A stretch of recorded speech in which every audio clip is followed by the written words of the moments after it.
ছোটবেলার স্মৃতি মনে পড়ে গেল। প্রত্যেকটা মানুষের জীবনেই তার শৈশব ছোটবেলাটা খুব সুন্দর থাকে, ঠিক তেমনি আমারও। আজকে আমগুলো মূলত ছিলাম আচার বানানোর জন্য, কিন্তু যখন দেখলাম কাঁচমিঠা আম, তখন আমার ঠাম্মার কথা মনে পড়ে গেল। ঠাম্মা মানে ঠাকুমা, দাদি বলেন আপনারা অনেকে।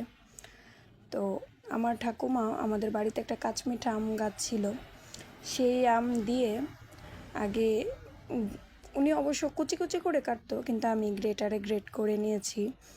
এই আমের মাখাটা মাখতো উনি, বেশিরভাগ করতো, খেতাম। আজকে আমের কথা, আম ভর্তার কথা মনে করে ঠাম্মার কথা অনেক মনে হলো।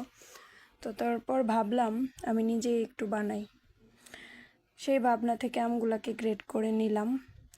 তারপর আমের সাথে একটু লেবু পাতা, কাঁচামরিচ একটু চটকে, সেটার মধ্যে লবণ, স্বাদ মতো চিনি, একটু দুধ আর শেষে কালো জিরা দিয়ে মাখিয়ে নিলাম। সত্যি কথা বলতে কি, আমটা মাখাতে মাখাতে ঠাকুমার কথা অনেক মনে পড়েছে, বাড়ির কথা মনে পড়েছে।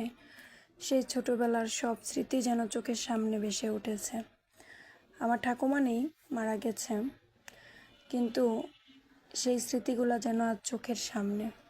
স্মৃতিরা সবসময় সুন্দর হয়। যেমন আজকে একটা ছোট জিনিসের মধ্যেও বাড়ি, সবার কথা মনে পড়ে গেল। আমার বাবার বাড়িতে এভাবে খায়, কিন্তু শ্বশুর বাড়িতে মূলত এভাবে কেউ খায় না। তারা সবাই শুকনো মরিচ দিয়ে ভর্তা করে খায়, কিন্তু আমার এটা খুব পছন্দ, তাই করে নিয়ে খেলাম। আপনারাও কি খান? কমেন্ট করে জানাবেন।